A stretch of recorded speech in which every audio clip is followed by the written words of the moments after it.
guys all comfortable? Okay, looks like we're going to start right on time. So, hello, and welcome to the Martin Institute at Stonehill College in Easton. I'm Shazli Dewalabi, editor of the Enterprise and the Patriot Ledger and moderator for this evening's forum. Host and organizer for the forum is Institute Director Dr. Peter Ubertasio, along with our media sponsors wickedlocal.com and WCVB Channel 5. Tonight we have the opportunity to hear from all 5 Democratic Party candidates vying to run against U.S. Senator Scott Brown, Republican, in 2012. Those candidates are, from my left, Tom Conroy, an economist. An economist who now serves as state representative for Lincoln, Sudbury, and Wayland. Marisa DeFranco, a Middleton resident with a Salem immigration law practice. Jim King, president and co-founder of the Boston law firm Murphy & King.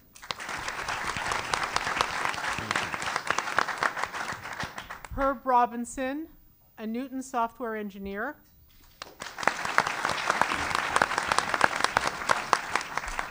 And Elizabeth Warren, Harvard Law School professor and consumer advocate.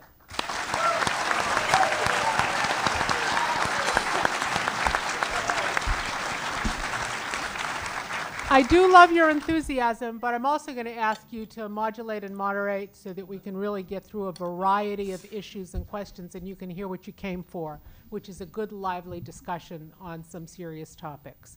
And we do anticipate a lively and candid dialogue tonight over the 90 minutes. During the course of the evening, each one of the candidates will have the opportunity to address you directly, answering a specific question that we have asked each of them to consider and respond to. Our panel of journalists for the evening is Rick Holmes, opinion editor of Metro West Daily News, Philip Martin, senior reporter for WGBH Radio, and Janet Wu, political reporter for WCVB Channel 5.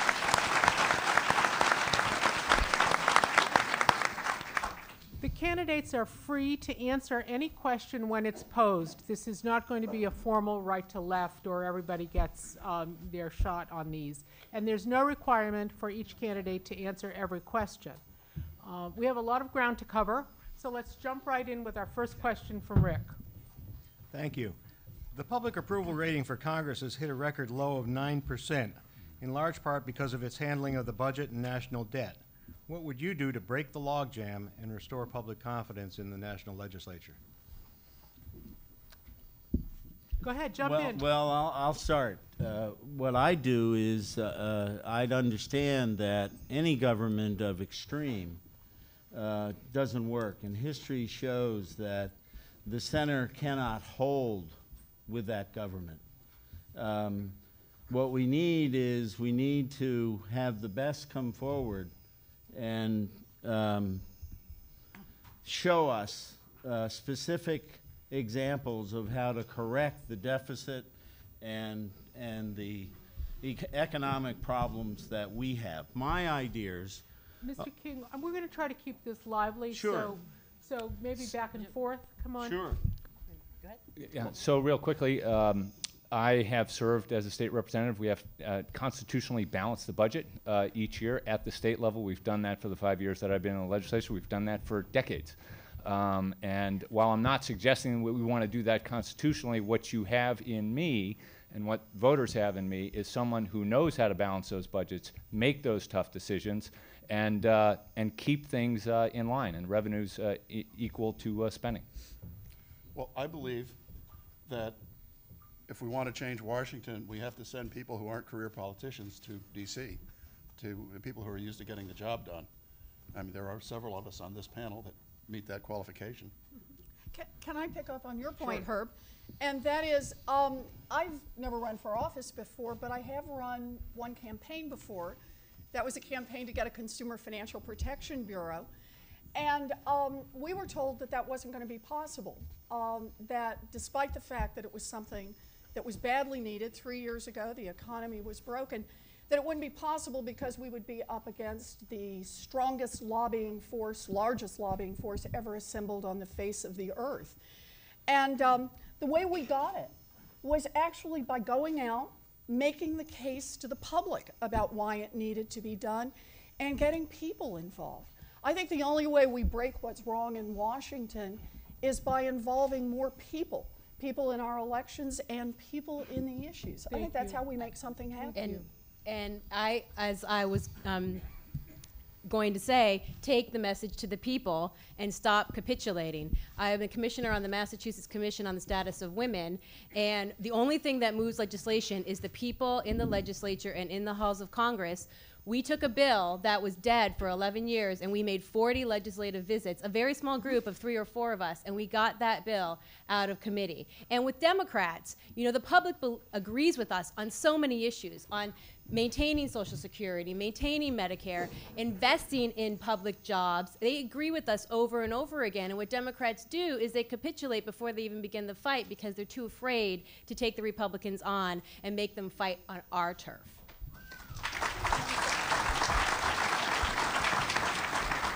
That was a great way to start. Phil, another topic? Good evening. The Occupy movement has come to occupy the public imagination with its emphasis on corporate corruption and massive economic inequality. Please give me a grade, A through F, for the Occupy movement nationally, and a grade for how the movement is playing out in Boston, A through F. I could jump on that. Nationally, I would say B, because I think for the most part, the idea is good. We have a long history of nonviolent civil disobedience. Which Excuse me, I'm going to just ask you, when we ask you for A to F, go A to F. How about that? Just give us a single letter rating. Oh, only A or F? A to F. Yes, so I said a B. You said B. I said no B. explanation. Oh, So I'm national sorry. B, Okay. local. And, oh, Occupy Boston, A+.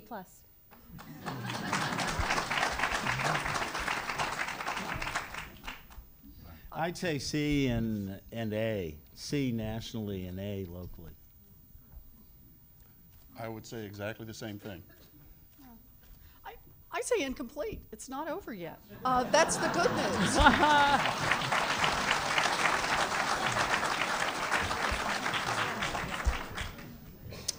I would say that the jury's still out with a B on both fronts because I hope to see it improve over the course of time. Thank you. Now we're going to have a question specifically for Mr. Conroy, and this is the question we asked you to prepare for. Can you sum up what you believe to be the greatest challenge facing the nation and the state in 60 seconds or less?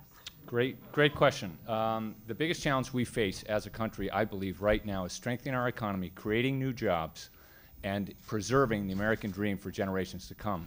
And I believe that I am uniquely qualified, given my public and private sector background, to address those challenges with very viable solutions. And we have a junior senator in Massachusetts right now who has demonstrated neither the leadership skills nor the understanding of the economy nor the ideas to address that very big set of challenges. That's why I'm running for the United States Senate. That's why I want to replace Scott Brown, and that's why I think I'm the best candidate out there to do so. Oh, thank you. Great. Janet, you have a question for the candidates? Attack ads are becoming a bigger and bigger factor with each campaign. And in this one, whoever wins this primary, they can expect millions to be tossed into this campaign by these outside groups, both for and against the candidate who's going to be facing Senator Brown. So far, Ms. Warren, you failed to denounce them or publicly ask them to cease and desist, which Brown publicly has done so. Is this the right strategy for Democrats? And I would like all of you to answer that question. I think I missed it when Scott Brown asked Karl Rove to stop running ads against me. I'm glad to hear it, but I missed it. Well, I interviewed him, and he did say that he wanted all the outside groups to stop it. You know, I think there's a real problem here, though, that we have to talk about. There are a lot of outside groups. I don't like attack ads. Why would anybody like attack ads? But there are also outside groups who have something to say about what's going on. who have a real interest. There are environmental groups, there are family advocacy groups who want to be heard in an election.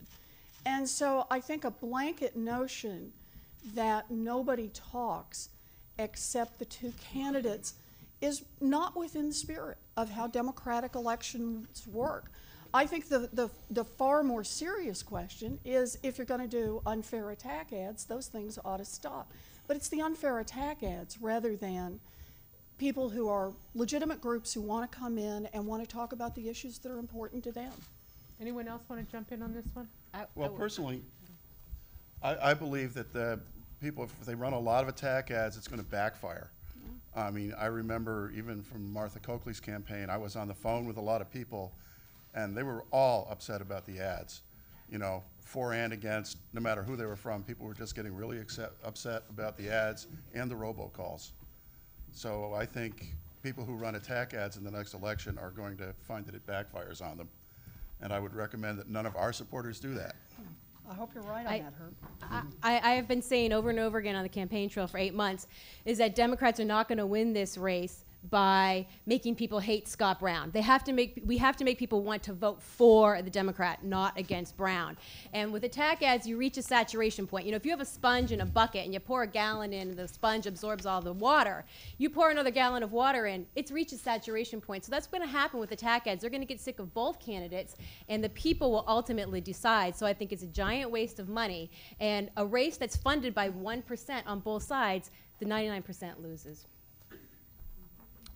Jim, did you want to talk? Because I've got a couple of comments. Sure, go ahead, make them. So I think the broader issue is one of campaign finance, and the other one is what Rick talked about, building trust in government. Attack ads bring out the worst of both of those. I think they don't build trust in elected officials in government, and I think they are foisted upon the American public because there's too much money in politics right now.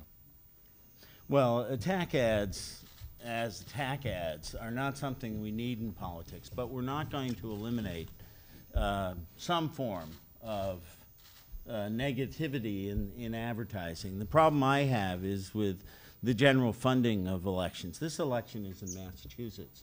There's an awful lot of money involved now in this campaign from outside the state. I don't think that's a particularly good idea. If I could just quickly ask you, not that we will ever stop outside groups, but how many of you, if you could raise your hand, feel that you'd like to make at least a public statement saying outside groups stay out of this race? Raise your hand. I just did. 2. Okay. Negatively, anyway. Well, now, do you want to ask us how many of us think that attack ads are a bad idea? I assume you're all Yeah. Just a wild guess on my part. Just in case. Okay. Rick, a question? Yes. To date, no one has been prosecuted for the actions that led to the collapse of the housing market, the implosion in the financial services industry, and the recession that followed. Why hasn't there been accountability on Wall Street? Well, I can comment on that, I think. As a federal prosecutor, I put bid riggers and price fixers in jail. And I think the same needs to be done in the securities area and in the financial services area when the level of fraud reaches the level that we've seen in the last 3 years. So I have personal experience at putting people in jail for what is called white-collar crime. And we all know what went on. It's the level of knowledge that people had as to whether the action is criminal or civil. But I think that the Justice Department needs to be more vigorous in its enforcement of criminal laws in the financial services and in the financial market area.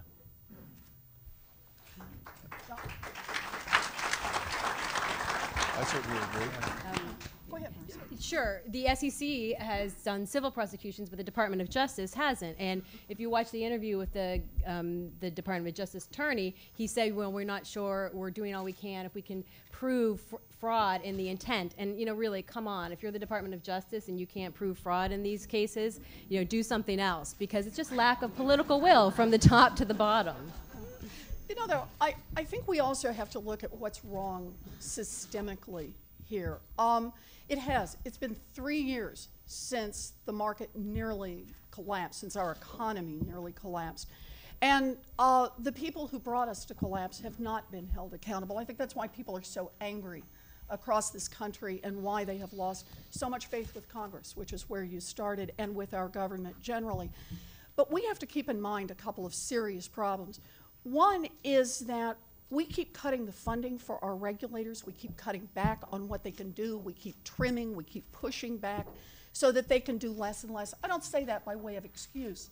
I say it by way, we need to insist not only that there be more investigations and, where appropriate, prosecutions, but that we really have adequately funded cops on the beat in the SEC, in the Commodity Futures Trading Commission, and otherwise. And I want to give a very specific example of that, the Consumer Financial Protection Bureau. This is an agency that has the capacity to help hold Wall Street accountable, some of the largest financial firms on Wall Street.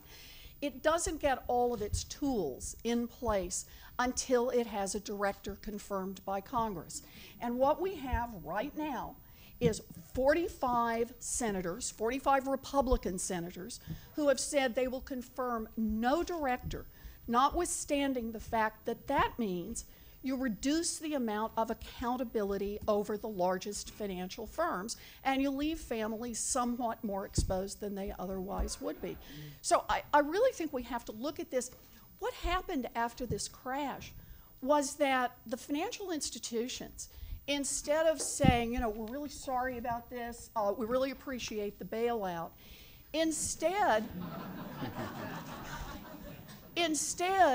set new records for the number of lobbyists they hired, the number of lawyers they hired, to get out there and go on the attack against those who would try to hold them accountable. And Thanks, Ms. Warren. I think maybe some other people want to jump in. Can I jump in for a sec? Sure. I'm glad, Elizabeth, that you're saying you don't excuse that, because as someone who fights the federal government on a shoestring budget, I'm a bit of a tougher critic on the federal government for holding back on prosecuting the banks. There's no excuse for what they have failed to do. But the point is, and I agree, it needs more funding. They do need more funding, absolutely, with you on that. They need more funding, absolutely. and they need more pressure from the public, but they also need to show the leadership to get out there, absolutely. do the investigations, and bring the prosecutions. Well, there's no doubt about that. Let me just say, I think that's right. let me just say that I wish the Consumer Protection Bureau is the most successful bureau in the history of federal government. Your mouth to God's ears. You know, but that's not where criminal prosecutions lie, and it's not where it should lie. It's not within their jurisdiction. And you don't need a lot of people at the Bureau to refer criminal investigations to the Justice Department and the U.S. Attorney's offices where I worked, and that's what our jobs were, to take facts in those situations and develop the evidence to bring the grand jury, to get the indictments, and to put those people in jail that need to go to jail. That's what Conroy, needs to jump be in and done. then we'll Sure, move sure. along. The issue here is absolutely that people need to be held accountable, and justice need to be brought to bear. There's a couple of different avenues that really haven't been addressed. Jim just picked up on one. Where's the U.S. Attorney's Office for Southern Manhattan on this? Where is the whole National Association of States Attorney General? Trying to reach a settlement with a lot of the big banks and financial institutions instead of trying to hold people accountable and do what Martha Coakley did just the other day and file lawsuits and get some people held accountable. I applaud the Attorney General on that. Yay, Martha. There's also the pension avenue. You know, Mississippi filed a lawsuit. The pension fund in the state of Mississippi filed a lawsuit, and that's the one that led to a settlement just today or yesterday with B of A.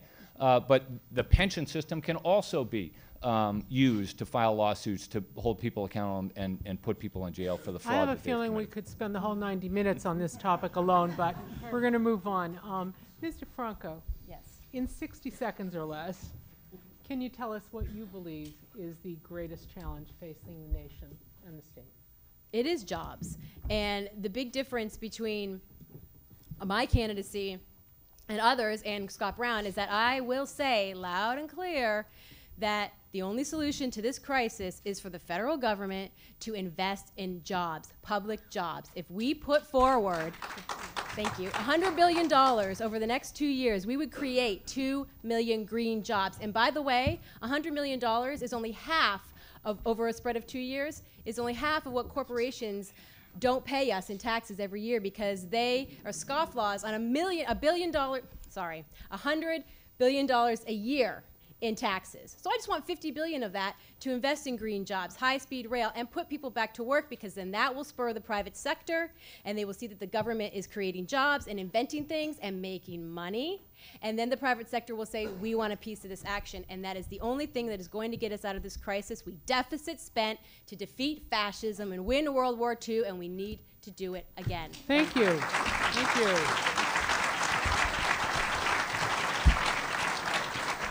A perfect segue to a question from Phil. Absolutely perfect segue. We were just saying that because this next question certainly relates to that. Green energy is a catchphrase, as you know, for the 21st century technology. But what should be the role of the federal government in spurring growth in this area, especially in light of the Solyndra loan fiasco? Now, I assume everyone's familiar with Solyndra. Okay. Now, how would you turn that support into badly needed jobs for Massachusetts residents outside of Cambridge and outside of the 128 corridor? So actually, I want to start this. When you Please. ask the question about what we need to do for green energy, the first thing we need to do is stop subsidizing the oil industry.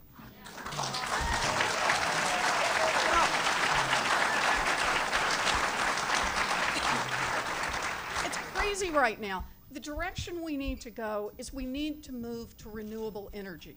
We need to do it for environmental reasons. We need to do it for health reasons. We need to do it for economic reasons. And yet, what we're doing with our tax system is that we support one of the most profitable industries in the country, and we do it through oil subsidies. That means that green energy is actually competing against a subsidized industry, and that makes no sense. I think that what we should do is we should use multiple tools, but use them on the green side. One is that we can make investments, we can make loans, we can invest in the research, but we can also help create markets. So when the government says, I'm going to buy green, when we decide that we're going to make a certain amount of the grid green, that means there's going to be a guaranteed market for those who come in and invest in renewable energy. And that's one of the ways that we let the market choose who the winners and losers are. But there's a reason to build and to build in green. And you asked one other question. I just want to make sure I get linked to it. And that's the question about jobs here in Massachusetts. We have to remember that if it's done right, we're well positioned on the research end of it. We're also well positioned to be on the leading edge of trying out, of implementing green energy. And that ultimately that puts us in a... Yeah. Okay. Thanks. Mr. Robinson. Yes, I've been saying for years that we need an all-hands-on-deck policy to convert away from fossil fuel. Yep. The first step in that is actually dumb and boring. It's called conservation. Weatherize our houses. We need a stimulus plan that pays people to go out and weatherize houses. Boston, Massachusetts actually used a lot of our stimulus money to do exactly that, but we've got about 98% of the houses left to do. So, you know, that puts lots of people to work, and it cuts down on oil, gives us more money to spend. You know, it's a pretty close to an instant boost for the economy. Philip, it's a great question, and it is about supply and demand, and we do need to create more supply, a diverse energy supply here in the United States, and clean energy is an important piece of that. That's why point number 2 of my jobs plan that I rolled out last week includes a $50 billion investment over the course of the next 10 years in the clean energy arena.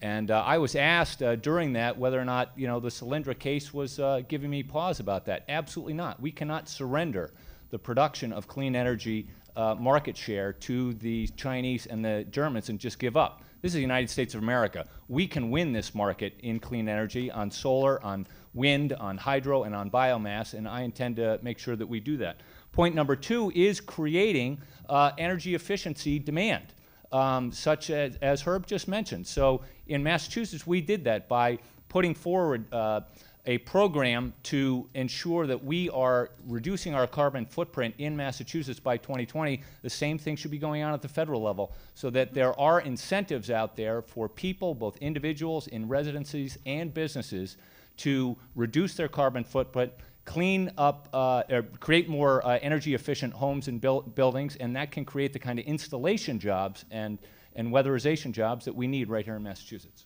Well,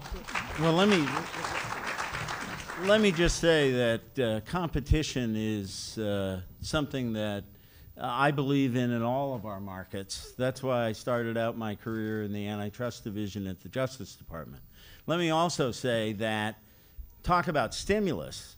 We in America send $1 billion a day out for foreign oil. That's reverse stimulus as far as I can tell, and it's a hell of a lot of money. You know, as far as Massachusetts goes, we are innovators, we are creators, and we have technology advantages both with our people and also with our geography. How many tidal plants are there in the United States? None. Zero.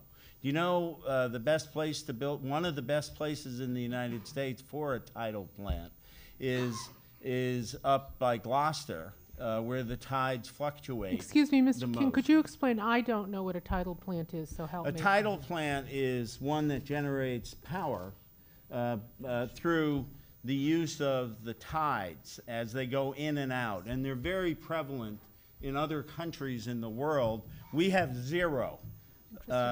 And one of the reasons we have zero is the oil companies are not inclined that way.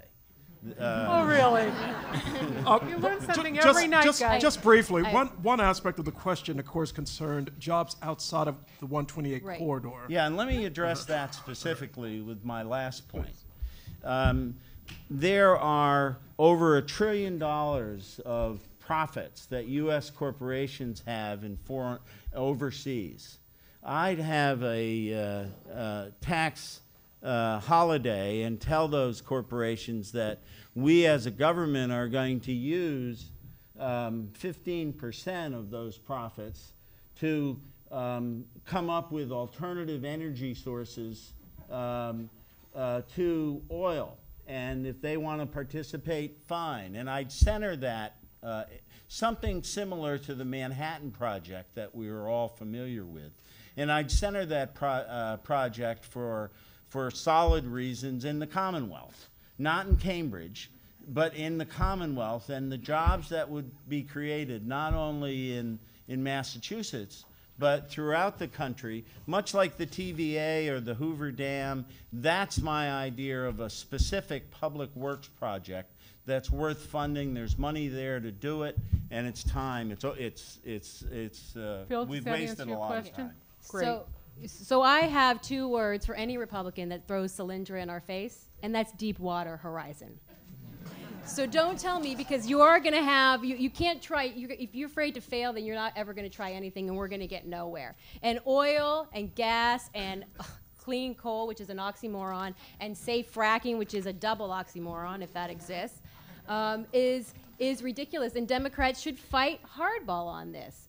And so Solyndra didn't work out. There's thousands and thousands of other projects that do work out. I was just in Fitchburg last week at a town meeting where they're building a solar farm. It's amazing, and you know, I can't wait until they break ground to go see it, and we should be doing that across the state. And if we get serious about investing in high-speed rail, by the way, Western Mass and the South Shore and the North Shore where I live, I mean, we could all be much more connected. You would have an exchange of ideas in tourism and everything else that would bring us closer together as a community. And you know, I think about, I was a history and a languages major, and you know, Leonardo da Vinci was drawing pictures of airplanes in the 1400s, and we sit here and say we can't do it, we can't build high-speed rail, we can't get off foreign oil that we subsidize 5 times that we subsidize renewables. That is so untrue and un-American. We can do it, we just don't have the political will, and the people want it, and we will do it if we want. Great. Let's wrap that one up. Let's wrap that one up. I'm going to ask you for Wait a minute. another. I just wanted to jump in with one quick comment about Solyndra. Okay. Is the mistake that was made there, and there was a mistake there. The mistake was doing that as a loan instead of doing that as venture capital. You know, I the way, disagree with that, by the way. okay. Finally, you're disagreeing. I love this. We Venture gotta capital disagree. funds, venture capital usually is used for startup ventures, which is what Solyndra is. And the reason is that 4 out of 5 fail. And if you get stock in them, the ones that make it make enough money to pay for the other ones. If you just lend them alone, you're just out a lot of money. Okay. Jim? Well, the fact Mr. is, King, I think we're going to wrap up this Okay. conversation. All all right. right. Now we I have- want to, well, everybody's had at least one round. I'm going to ask you for a single letter, again, one of these letter grades, we're loving these letter grades, single syllable response to this question. From A to F, A through F, you can pick one. Grade President Obama on his handling of the economy. And let's just go right down the line, Mr. Conroy. A. C+. C. B. B. B. Okay, well, at least you got a grade. That's wonderful. Janet, do you have a question? Senator Brown has straddled the political and the ideological spectrum since he has been elected, and on many issues. Some would argue that this strengthens him among independents who will decide this race, and that it shows that he can work on both sides of the aisle. Why do you think you could better represent Massachusetts and better represent the independents? Go ahead. I'll Marisa. go ahead. I have been saying this for the last 8 months, and that I resonate with independence because I have real world, on the ground experience advocating and fighting for people's rights and their jobs. I represent small businesses. I am a small business. I know what it's like to look at a balance sheet every month and at the beginning of every year, and you start from zero. And a lot of independents on the North Shore and throughout Massachusetts are supporting me. I get a common line. I lean Republican, I'm registered independent, but I like you. I don't agree with everything you say, but you say what you mean and you mean what you say, and I can absolutely represent independents the best, and better than Scott Brown and all of the people of Massachusetts, because I have that on-the-ground experience and know what it takes to advocate for people's rights and And you jobs. can work with Republicans? I could, yeah. I work with the federal government, Department of Homeland Security. I've sat on liaison committees, so they don't just let anybody do that. So I do have 5 brothers and sisters, so I do play well with others, Yeah. too. 3 points on that, Janet. One is I won my first election in 2006, appealing to a lot of independents in the district. I actually defeated an incumbent Republican by appealing not just to Democrats, but also the majority of people in that district. And I would point out that it's the majority of people in Massachusetts today are independent. So that's a crucial group of people that will ultimately decide this election in 2012. Secondly, I've got business experience and government experience. That works well when you think about taking the best of both. And independents really like taking the best of both, and also understanding and being skeptical about the worst of the private sector and the worst of the public sector, and knowing how to root those out. So that's something that I've proven that I can do. I've got a track record of success on that front. And I know Scott Brown. He was my state senator, and I had to work with him, so I can work with both sides of the aisle, and I think that's something that people want. They want results in Washington. They want to stop the polarization and the paralysis. They want this economy moving forward. They want jobs created. They need somebody down there who has a track record of doing that, and I'm that guy. I would look at this, I'm sorry. I would look at this a little differently. Families across this Commonwealth are getting hammered. And that's true whether they are Democrats, Republicans, independents, libertarians, no political affiliation. That what's going on crosses party lines, and I think that's how people see it. And I think the real question is, whose side do you stand on? Do you stand with families, or do you stand with Wall Street? You know, we had 3 jobs bills that were voted on last month. The first one would have supported 22,000 jobs here in the Commonwealth, and it would have been paid for by a small increase in taxes on those making more than $1 million. Scott Brown and every other Republican voted against it. A week later, there was a bill just to save jobs for teachers, firefighters, and police officers, again, to be paid for by a modest tax just on those making $1 million or more. Scott Brown and every other Republican voted against it. And then a week after that, 11,000 jobs supported here in the Commonwealth in transportation, principally in the construction industry that has been hit so hard, to be paid for by a 0.7% increase in taxes on millionaires. And Scott Brown and every other Republican voted against it. I think on economic issues, the question is not what party you belong to. I think the question is, who do you stand up for, Wall Street or families?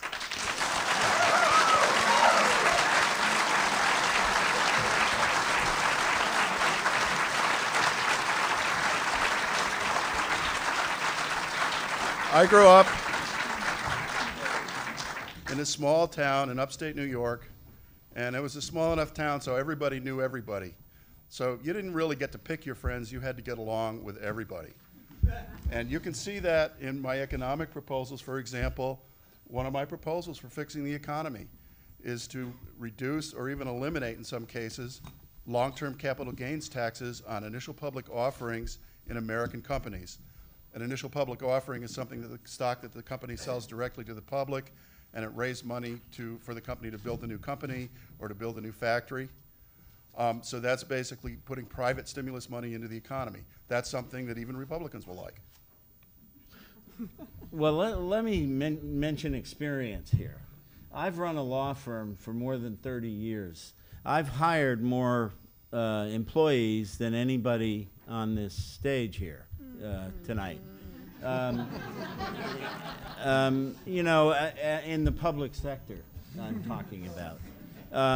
And the fact is that in terms of families versus Wall Street, I don't think we need to categorize and pick fights that we don't need to have. We need to work together so that, as I said before, the center doesn't fall. I also have as clients venture capitalists and investors, so I was going to call on some of that experience in commenting on Herb's comments. But, you know, this experience exposes me to the tax laws as well.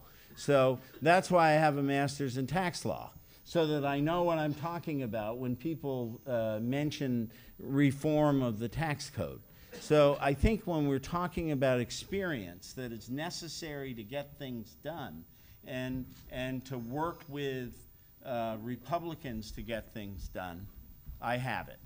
Now, in terms of Senator Brown, just let me mention quickly, I couldn't agree more. You know, on the jobs bill, it just doesn't make any sense. You know, I'll give him the $500 that it would cost a millionaire to pay an additional tax. That's why he opposed, that's what his comment was on why he opposed the jobs bill, because it would increase taxes on people making more than $1 million. That amounts, if you figure it out, to about $500. Y'all have your say? Okay. Mr. King, I'm going to come back to you and ask in 60 seconds or less, can you tell us what you think is the greatest challenge facing our nation and the state? Well, the greatest challenge facing the nation is to remember to have faith in our system. That's what we've done for more than 2 centuries here. Our system works. We have to avoid the extremes, because in history shows us that extremes result in no effective government at all. So how do we do that? And this gets to the greatest challenge for us in the Commonwealth. We in the Commonwealth have led the nation since its beginning, and we've led it with innovative thoughts, with our political leadership. We have a great legacy in the U.S. Senate that we're all familiar with. And in Massachusetts, we cannot afford any longer to shy away from holding on to our values and carrying them forward in D.C. As Robert Kennedy said, It's never too late to seek a newer world, and that's what this is all about. We have challenges out there. Massachusetts and people in this state know how to meet them, and that's what we have to do. Thank you very much.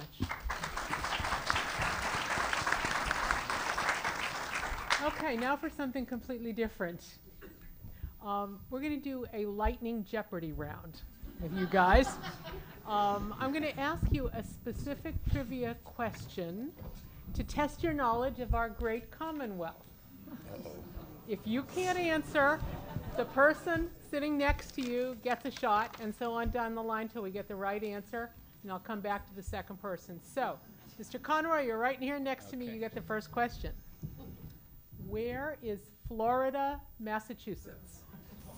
I spent what seemed like 48 hours in Florida while I walked throughout the entire Commonwealth. It is in deep, or northwestern Massachusetts, not far from North Adams. My walk was in part inspired by a Florida senator, Lawton Childs, and so there was all sorts of jokes on our campaign when I was walking throughout the state. When am I going to get out of Florida? So, excellent. Correct is right along Route 2. Right.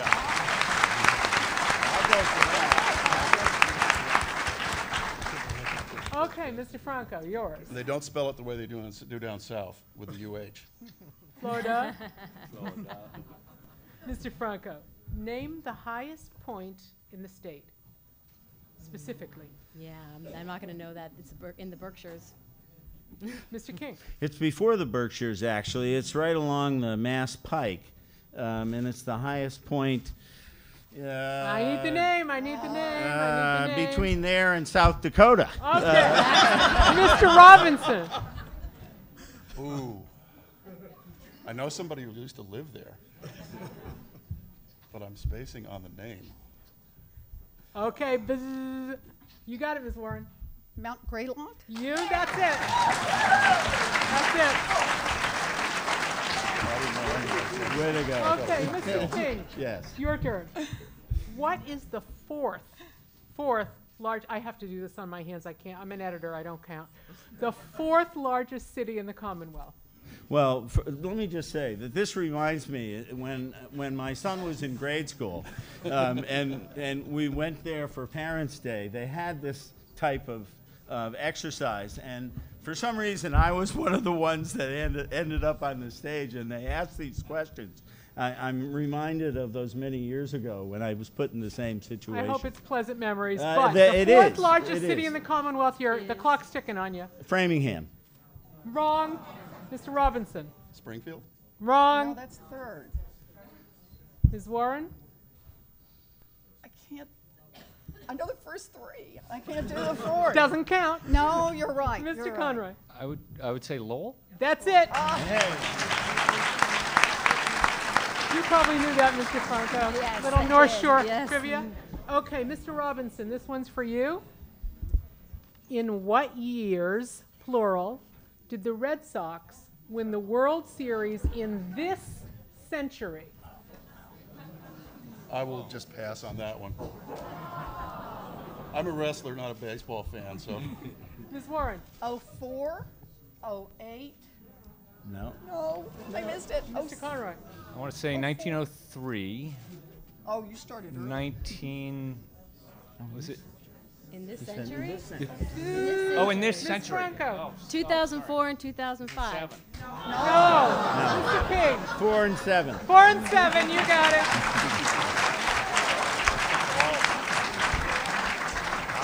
I was obviously thinking of all of them. All of them, and they're all very sweet memories, I know. Ms. Warren, this one, our last question. According to the 2010 census, what is the third most spoken language in Massachusetts? We're assuming English is one. I will just get that clear. So what is the third most spoken language? Portuguese? Yes, it is. Okay.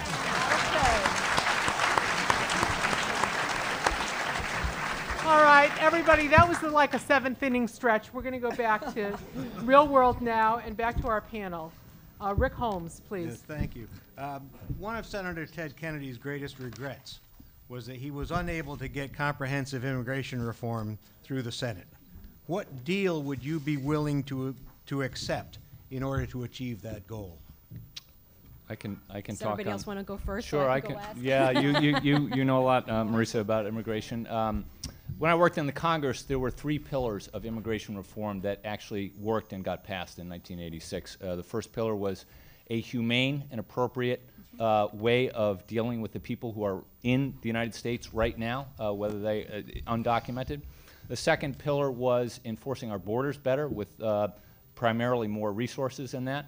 And the third was cracking down on businesses that were luring undocumented people into the United States and hiring them and not treating them properly, not paying them adequate wages, not offering them workers' compensation, not paying unemployment insurance on them.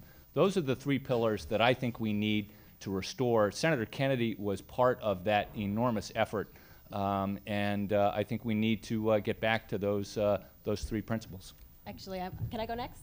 I'm going to start backwards because I'm going to say because if you don't do immigration reform, the one thing you need to do in conjunction with that is trade reform. So if we continue, and shame on Democrats who voted for the Korean and the Panama and the Colombian Free Trade Act, because what will happen is you can have the best immigration reform in the world, but if you do not have trade reform, what's going to happen is the same thing that happened to Mexico when we passed NAFTA. So you know that giant sucking sound that happened to our jobs in America. Well, in Mexico, NAFTA also killed their economy because the U.S. and Canada were allowed to subsidize our agribusinesses, not our family farmers, and flood the Mexican market with cheap corn exports. What happened? It threw 2 million corn farmers out of work in the early 90s. Oh, by the way, we had an uptick in undocumented immigration across the border. You think those 2 things were related? Of course they are. So no Democrat should be voting for these so-called free trade, which is just bad trade policy.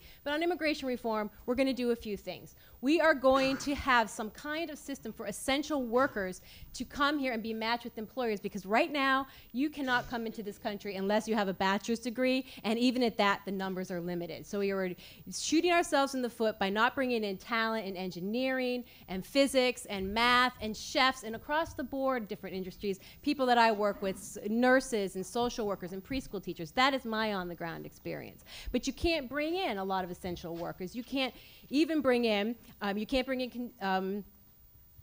masons and people who have very high-tech skills in the labor fields. The other thing we are going to do is we are going to legalize, not grant amnesty to the 11 million people that are here, because it is our corporations that brought them here. It is our corporations that exploit them. It is our bad policy that with NAFTA and everything else that has brought them here. And yes, they broke a civil law. They did not break a criminal law. And we are not deporting people like we did under the Chinese Exclusion Acts from the years of 1882 to 1941, the one race that we wrote into the law that was deportable and excludable in this country, because that is an ugly history and we are not going back to that. And we are going to make them pay a fine, whether it's $4,000 or $5,000, because currently if you want a green card, fees alone are going to cost you about $3,000. So we're going to up the penalty a little bit. They're going to have to learn English, they're going to take government tests, and we are going to legalize them. And then we are going to have a restructuring of our immigration so we can match employers to workers and have an orderly system with trade reform. And, one more thing. We are going to write the sexism out of asylum law, because that is one part where I work in, the sexism and the heterosexism. Because I won 2 big cases this year on gender asylum for a family of women fleeing sex trafficking and for a gay Ugandan gentleman. One who had been tortured in his country for being gay, and the other women fleeing sex trafficking. And why is it so hard for those people to win those cases? Because they are not recognized in our law as a separate group. We do not recognize women as its own group, and we do not recognize LGBT people as their own group. And that is an easy fix, and we can do that because we are the United States of America, and we don't send people home to be persecuted. Thanks, Mr. Franco.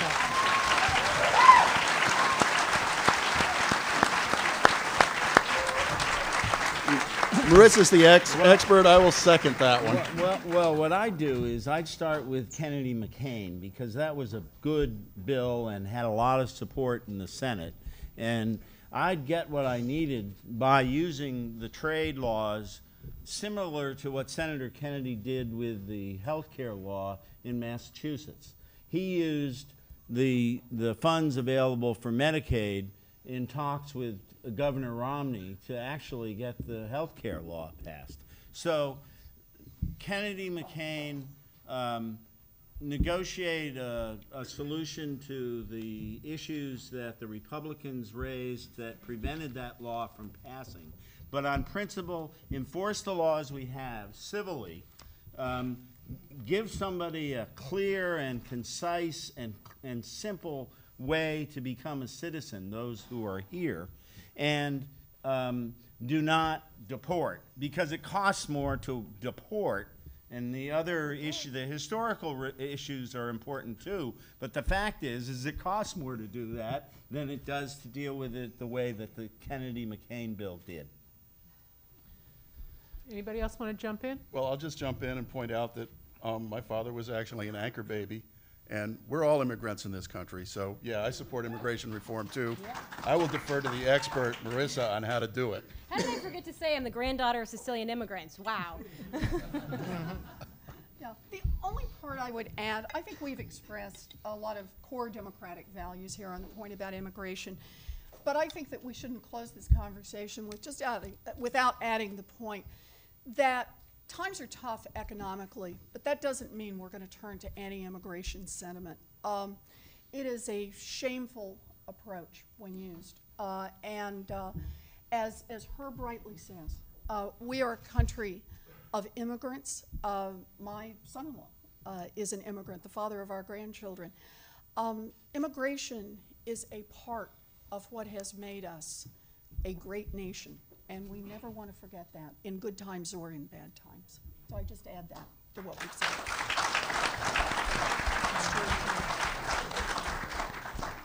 Okay, Mr. Robinson, this is your opportunity to define what you see as the greatest challenge facing our nation and our state. 60 seconds, please. Okay, our greatest challenge right now is fixing the economy. I have two of my own proposals, along with stimulus spending, that I think will do the trick. One of them I already mentioned is low long-term capital gain tax on initial public offerings for American companies. The other one is something that I call bottom line regulation. And the idea is we're going to vary the tax rate on people who make more than $1 million a year, that upper 1%, and we're going to vary it based on how the economy is doing, so they have an incentive to get it right. And this will work, you know, no matter what new crazy scheme they come up with to try to rip people off. If it tables the economy, they're going to get their taxes to go up. You know, I would key it off the unemployment rate. The unemployment rate goes over 6%, their taxes would go up, and I'd put a fairly high multiplier on it. Another benefit of that is that it gives you more money to spend for stimulus spending when the economy goes bad. So you automatically have a boost when the economy is down. They call that feedback in engineering terms. Thank you. Thank you. Oh, and I should point out that our existing senator has essentially made no useful proposals for fixing the budget and fixing the economy. And he's been working full-time at it for 2 years. I've been a part-time candidate for 3 months, and I've done more than he has.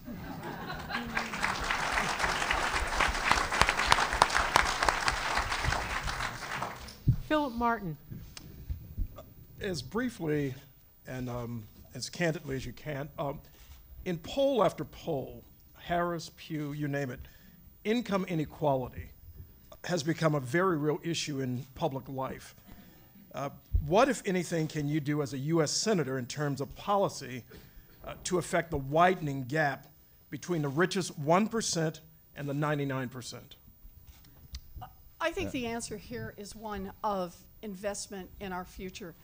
You know, coming out of the Great Depression, we made two extraordinary decisions as a country. The first was to put tough financial regulations in place that bought us more than half a century of economic peace. The second was that we invested in America's middle class. We did it by investing in education. We did it by investing in roads and bridges. We did it by investing in mass transit and rail. We did it by investing in research. We did it by investing in energy. It was 20th century energy, but it was energy. We believed in our future and we invested in that future. And for more than half a century, we grew America's middle class. We started about 30 years ago in just a different direction. We lost our way, and we have increasingly become a country that's about those who've already made it. A country that says GE pays nothing in taxes while we ask students to take on more debt in order to get an education, while we ask seniors to live on less. This isn't a question of economics, this is a question of values, of whether or not we believe in ourselves and our future. The United States Senate is exactly the right place to start having the conversation about what kind of country we are and how we need to invest in our future.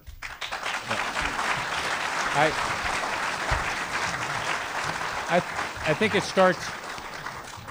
it starts first and foremost with tax policy. It is shameful in the United States of America that people making millions of dollars a year are sometimes paying a marginal tax rate that's lower than the average bus driver or nurse or teacher in this country. We need to change that, and we can all change that as United States senators, because you know what? Scott Brown doesn't want to change it in that way. That's point number one. Point number two is creating opportunities. That's why I launched a 5-point jobs plan last week that would strengthen our economy, put over 2 million people in this country back to work, and create opportunities for people to grab onto that bottom rung and even higher rungs of the middle class ladder and pull themselves up. And the third one is cultural. It is about values. Too often corporations in this country are focused solely on profits and shareholder value at the expense of American jobs and at the expense of community and our environment. That needs to change. That's a tougher one to do legislatively, but it can come by leading by example and through the bully pulpit, and I will be using the bully pulpit if I am fortunate to be the next United States Senator from Massachusetts.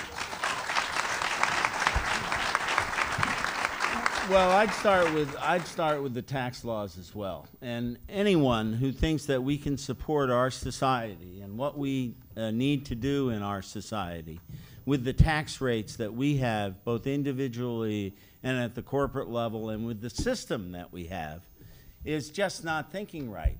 We have an economy, the three next largest economies in the world do not equal the size of the economy in the United States. Now, we're going to have the lowest tax rates and still support the society that's driven by this economy. It doesn't work. So those rates have to change. Secondly, in terms of education, what we need to do is we have to make sure that the number of degrees and PhDs that are issued by our institutions are geometrically greater than the number of casualties that we have in wars like in Afghanistan and Iraq. We've had more than 6,000 of our citizens killed in Iraq and Afghanistan in the last 10 years, and more than 48,000 wounded, not to count the number of families and other people that have been affected by that. And we paid for it, how? By borrowing, by debt. And we can't afford to have those decisions be made again, and we need to change our ways on our values. And to Tom's point, I think that his point of we need to enforce the laws that we have. We have many, many good laws that the government simply isn't enforcing.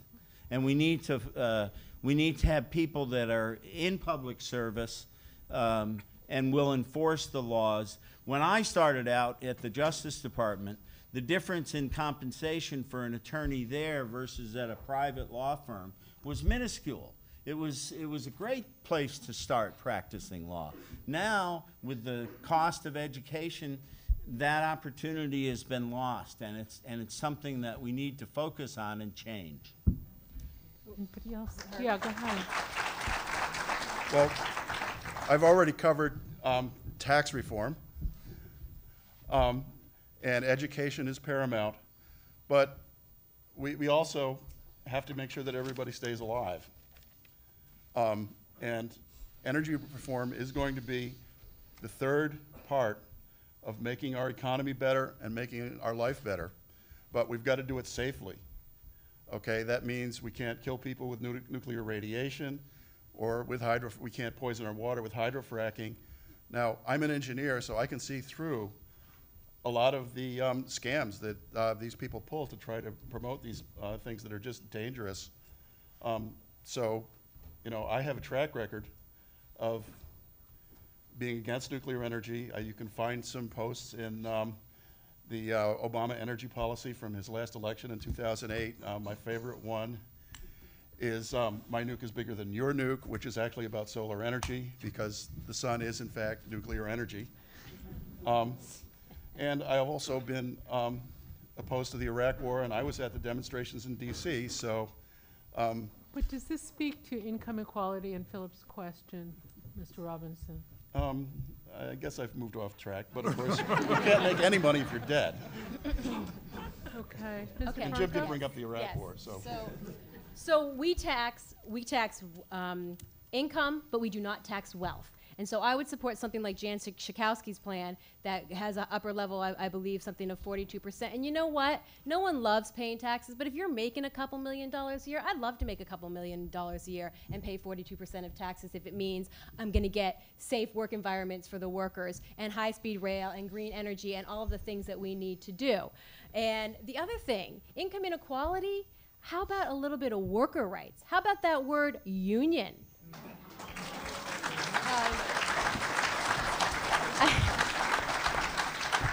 I checked my dictionary this morning, Philip. Indeed, union is a 5-letter word, not a 4-letter word. And any Democrat that shies away from saying it and saying that unions built the middle class. My grandfather was a union worker at the GE for 40 years. But you know what? When he retired, it was nice, but he was not as rich as the GE CEO. And why is that? We've gone from 40 to 1 to 400 to 1. You know, somebody making $40,000 on the factory floor, and in the 60s, the CEO was making 1.6. 1.6. Now they're making 16 million.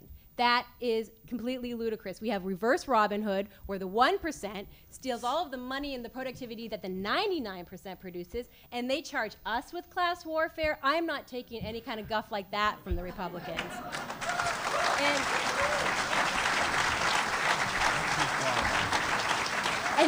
And two other points. Democrats never talk about, how about minimum wage? We had to wait 10 years to get an increase in minimum wage, and who can live on that anyhow? Nobody. We need to start talking about a livable wage, because if you don't have workers in a factory or on the farm or in the organization or in the corporation, you don't have an entity. And they are the businesses and they are the corporations. Without workers, we have nothing. And it's about time that they got that kind of respect. And lastly, I'm the only candidate on record in support of single payer. And that does affect income inequality.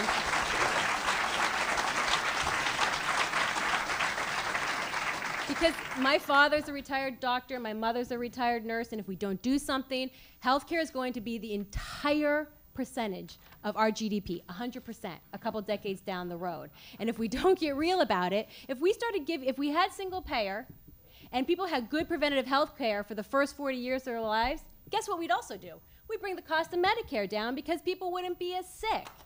So, so I support single payer, and it helps to grow. Thank you. It helps to grow jobs, because as a small business, if you decouple healthcare from employment, you would see jobs flourish. I would hire a person if I didn't have to worry about healthcare. I'm sure that Jim would hire more people, and every small business would love to hire more people if it weren't for that monstrosity called healthcare. But really, it's health business in this country, and we need to turn it back to healthcare. Thank you. Thank you.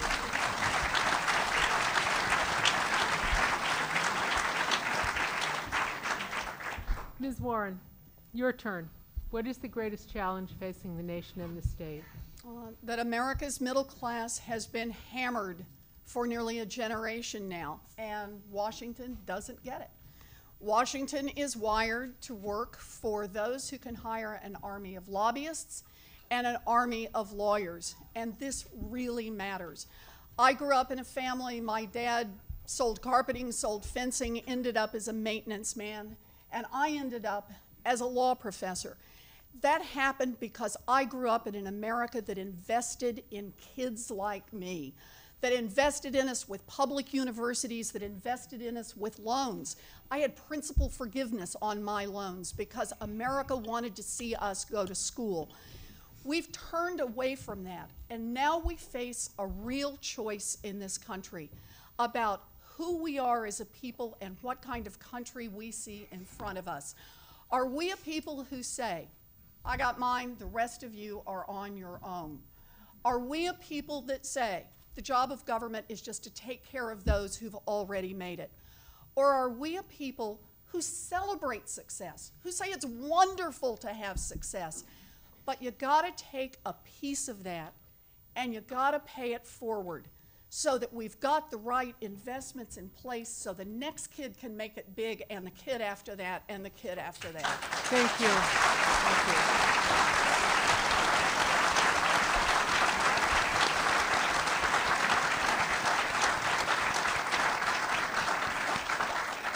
Now here's another quick question, yes or no? And we'll go down the line. Just tell us, do you believe the federal government should loosen restrictions on the types of fish and the catch size limits in the waters off the coast of New England? Yes. Yes. Yes. Yes. Yes. Easy peasy, and the fishermen will be happy to hear that. Janet Wu, a question. Moving to foreign policy, many people believe that China right now is our greatest threat economically as well as politically. Some believe that we need a more confrontational approach in forcing them to stop manipulating their currency, and some are accusing them of stealing our intellectual property freely, both of which is costing Americans jobs. Do you agree? And if not, what specifically do you propose that we should be doing to equalize this relationship with China? I do agree, and they are manipulating their currency. They haven't allowed it to, they took it off, I think, the peg in June or July of 2010 last year, but it really hasn't changed much since then. I think less than 5%. And economists estimate that the real value of that needs to increase by something in accordance with like 25%. So they are manipulating that. They are basically stealing our intellectual property. They do have procurement controls in place, and they are subsidizing, for example, the solar energy industry. But should we be more confrontational in our dealings with them I than think we are we right need now? to try to create as much leverage with the Chinese as possible as we conduct trade negotiations very forthrightly and very candidly with them, because we cannot allow them to basically continue to do what they're doing. And I think it's a very serious concern. It does affect jobs here in America in a very concrete and direct way, and we need to address this through the WTO process and through other means. Tariffs? Would you suggest tariffs? There's a Senate bill out there right now that that is very intriguing because it does evaluate what China is doing with the currency, and if it does not move significantly and get into a free float situation, that tariffs would be put in place automatically, and I think that's something that deserves great discussion and debate. Anyone else? I would actually just add one point. I think Tom's exactly right on this. I think that what's going on theft of intellectual property is reaching crisis proportions. I think the currency manipulation is a problem. But I want to say one other thing. It's also important that we get our own house in order. And there's a perfect example with China. Right now, China's investing 9% of its GDP in its infrastructure. Europe, 5% of its GDP. The United States, 2.4% and looking for cuts. We can't compete against China. We can't hold our own in an international world if we don't make the investments in our future. So I think part of our international policy is also our domestic economic policy. We have to have our house in order. Janet, to speak directly to your question, yes, we can get tougher with China, and people will say, we can't do that because then they'll call in their loans. call their bluff. China is not going to call in their loans because you know why? Because our consumer economy is holding up their economy, and that is the beginning and the end of the story. And yes, I would support tariffs, but you know who else is also complicit in this? Our U.S. conglomerates and U.S. corporations. So if they want to continue shipping jobs overseas and they want to keep calling themselves U.S. corporations and get all the tax breaks that we give them, then we are going to have a reimportation tariff on their goods. They want to compete in a market, then they're going to compete in a real market. Outside of Mr. Conroy, how I many of you? think that confrontation is needed, but sparingly in specific issues. The tariff is a reasonable approach if the manipulation of currency is to the level that warrants that. The same is true of the intellectual property theft. Seems to me we've made substantial progress on the law in the theft of intellectual property, and there's precedent that shows the progress we've made in that area. Let's face it, we're going to have to get along with China for a long time. So I don't think that confrontation across the board is a solid policy to pursue at all. I think, once again, we lead by example, and we lead by getting our house in order and show the Chinese people what freedom and liberty and exchange of information actually needs, because their platonic government won't stand it if their people are truly exposed to what America is really all about. I have to follow up on that. My in-laws fled communist China, and so you know a little bit about how the Chinese operate, and you have to be tough. And we can't play with kid gloves, and if they want to be tough, then we have to be tough back, and yes, we have to deal with them. And I deal with them all the time in the U.S. consulates abroad, in the embassies, and people that come over from China. So I have a lot of experience with China, foreign policy, and economic. I just also want to add one more point as we were talking. I'm sorry, Herb. Is that right?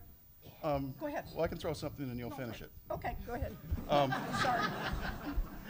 I should point out that our economies are really, really entwined. You know, someone mentioned the solar cells earlier, but what really happens with solar cells is the wafers are all manufactured in the United States now and shipped to China, where they make the panels and ship them back, which is kind of crazy. And the scuttlebutt is that China is trying to cut us out of that, but that's actually what's happening now. So it's a very tricky negotiation, but yeah, we do have to be tough with them.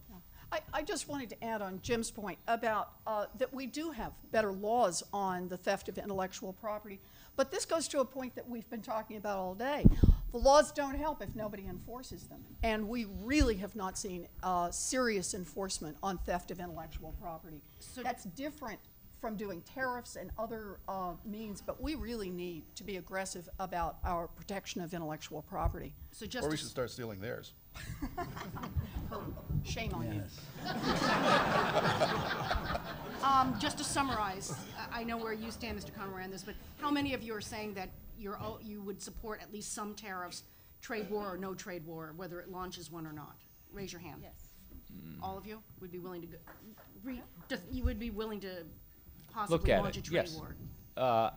I don't think we want to get into a trade war. I think we want to continue the negotiations very diligently. Yeah. I don't think you start a negotiation by taking things off the table. It's something we have to talk about, and that is tariffs. I agree. That's what I was trying to say. Thank you. I have another yes or no question, and this time we'll run down the table from the other direction, just for a change of pace. Should Occupy protesters be allowed to build winterized structures on public land? Everyone has to follow the law.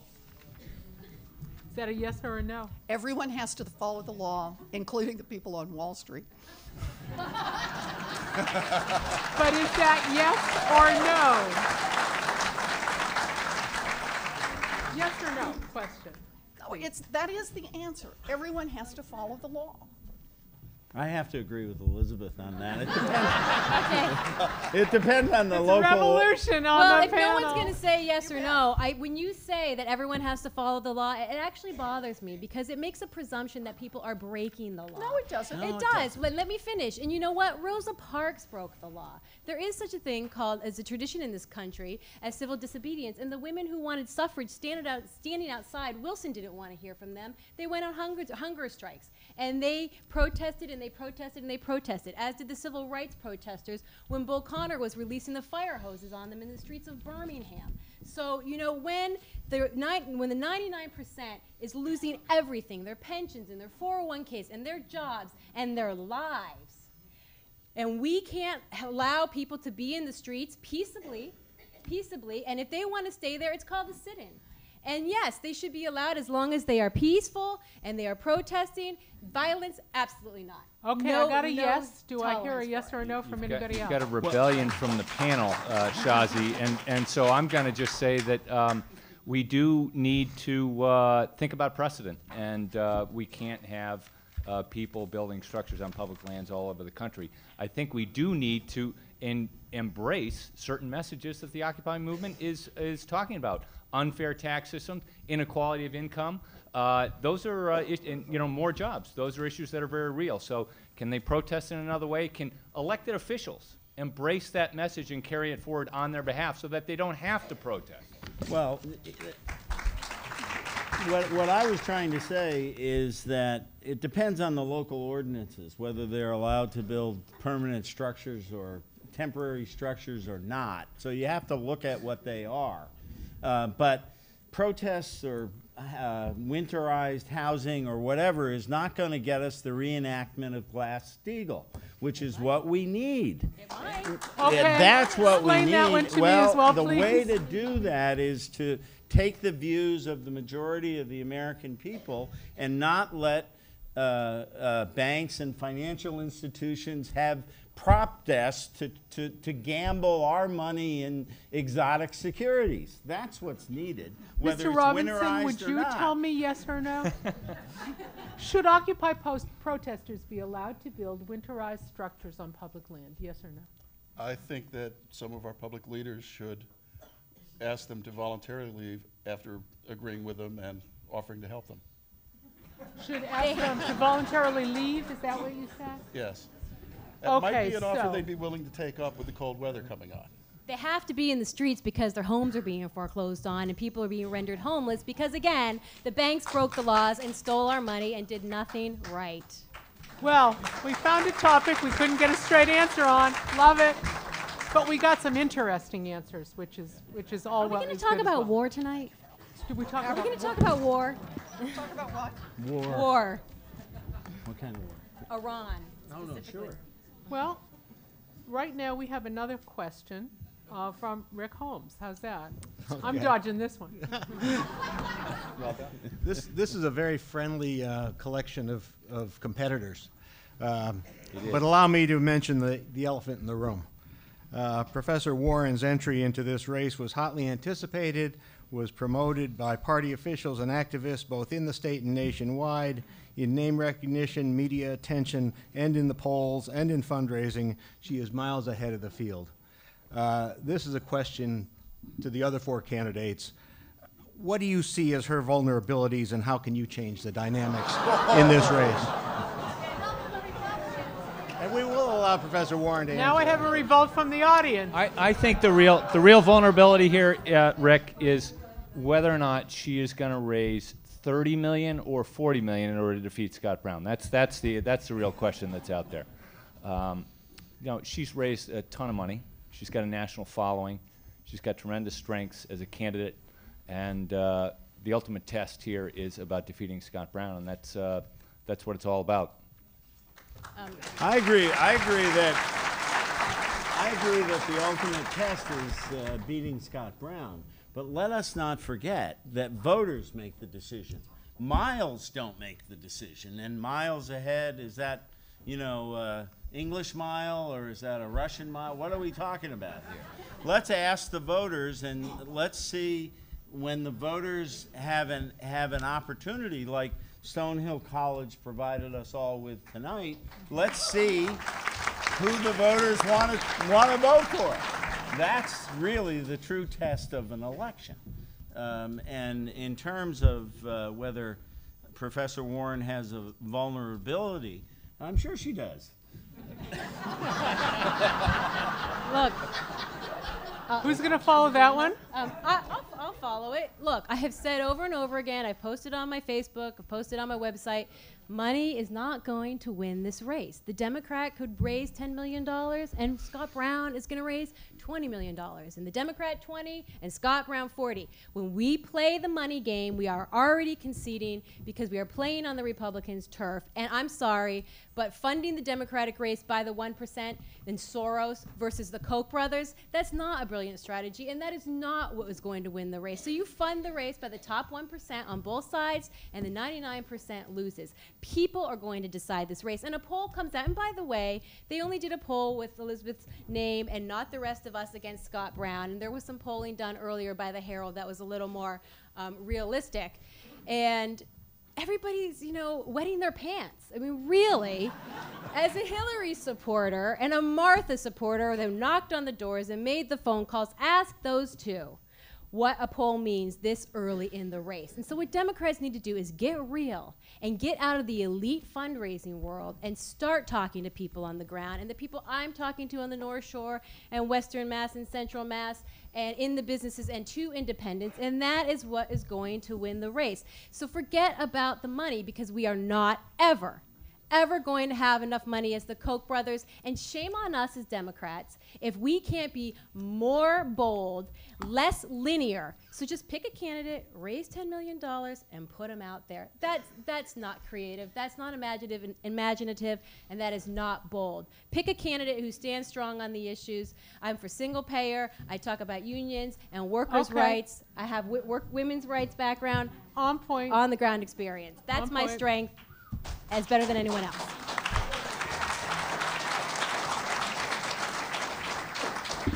Well, I'm gonna answer that one by saying that I don't think anybody on this panel has any vulnerabilities that I know of. We have different strengths, but I don't think we really have vulnerabilities.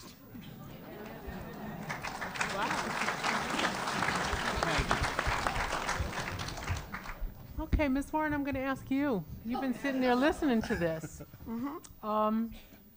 What do you say to that question? Well, I think that Marisa is right. I think the odds are good that no matter who is the ultimate nominee by the Democrats, we're likely to get outspent. And all I can say is I may get outspent, but I won't get outworked. Neither will I'm out there every day working for every vote in this Commonwealth.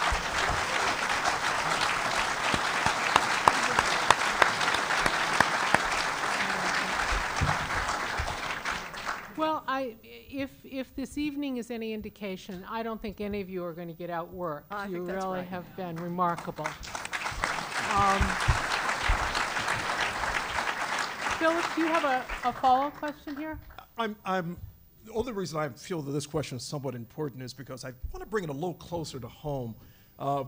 This particular question, we're going to try to get really quick responses, and I tend to think this is very important. This debate is taking place, obviously, here in Easton. And I'm saying that because this happens to be the home of the family of Danroy D.J. Henry. He was a college student who was killed by a police officer outside of New York in 2010, a controversial shooting. Now, the Justice Department is investigating this. I'm wondering, very quickly, if you will, how would you have responded if the family had asked you to look into this case involving sensitive issues of race and police behavior, and that includes supporters on both sides of this issue? Well, as a former prosecutor, I'd make sure that the prosecution was clean as a whistle, and if that required some grand jury or other panel that was independent of any of the location where this incident occurred, I'd make sure that that happened, so that the chances of objectivity and enforcement were clear and simple. Secondly, as a resident of the Commonwealth, I'd look at our laws to see if there wasn't some law that was implicated by the event that we're talking about. Because, and I don't know specifically, but I'll bet there's a law that is implicated. The key, though, is to make sure that there is total independence in the investigation so that the objective facts can be disclosed and acted upon, and the proper remedy secured, resulting. That's what usually happens if the facts are clear and exposed. I would have been paying a lot of personal attention to that federal prosecutor. I would also just put in a pitch. I don't think it's inconsistent with the point that Jim made about the need for transparency. That it's not enough to know that there was an investigation and that the investigation allegedly was independent. I think people really have to get the facts, and I think we have to make them public. I think that's absolutely critical. Otherwise, people just can't have confidence. I think we're well past the days when you can say, we took care of this internally, trust us. People really need to see what happened. They need to be able to see the evidence. Janet, you have a final question? I was going to respond real quickly. This is a classic case, Philip, of constituent service. And that's what a great representative and legislator does, is advocates on behalf of the family and make sure that government is doing its job properly. And that requires a certain amount of skepticism, a certain amount of energy and passion to uncover any, and to Elizabeth's point about transparency, any wrongdoings that went on throughout that whole process. And really roll up your sleeves and get involved in it and make the phone calls. Because you know what, as a United States Senator, you're going to get your phone calls returned. And that's some of the leverage of the office that you need to use on behalf of families that you are representing in Massachusetts. Thank you. Thank you. And our final question of the evening. I'm really looking for a very, very short yes or no question from each, yes or no answer from all of you. We've all been hearing about casino gambling. We know that a law has been signed and it's coming. Casinos are coming to Massachusetts. Do you think the bill that was passed by the legislature, signed by the governor, was a good deal for Massachusetts taxpayers? Mr. Conroy. Oh, well, I have been a strong opponent of gambling ever since I got up on the legislature. So it's no. It's no. Mr. Franco? I don't think it's a good deal. It's short-term gain for long-term loss. But I really have to say something about Iran if we're not going to ask that question, because I want to go on the record. Unlike other candidates, we do take options off the table. We take nuclear war off the table. We take troops off the ground off the table. I because appreciate we are your not platform, getting in a war but with Iran. I don't think it's fair to the There's other a question. candidates, to be honest with you. Thank you. Mr. King, Well, where do you I'm stand on colored casino inside the gambling? line. Yeah, good deal for taxpayers or not? Let me just mention that Senator Kennedy nominated me for the National Gambling Commission in the 90s. And I think the jury's still out whether it's a good deal or not. The issues that seem to be so good, revenue, jobs, may not be. So the commission that's charged with carrying out the law is really the place where the answer So you're to your thinking no, question- but you're not sure. That's right. Okay. Mr. Robinson. Mr. Robinson, yes or no? Well, I'd really like to respond to the Iran issue, but I'll be good. Excellent. And so I'm undecided like Jim. I probably would go against it, but so maybe no. Ms. Warren? No. okay.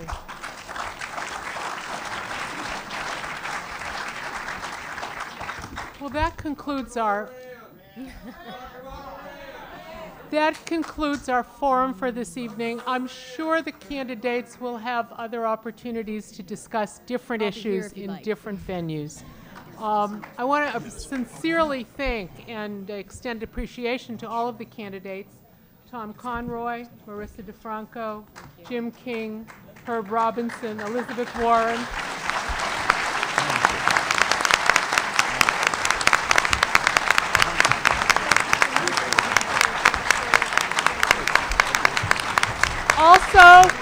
Also to our panel, our sponsors, and to the Martin Institute. Thanks a lot from Stonehill in Easton. Good night.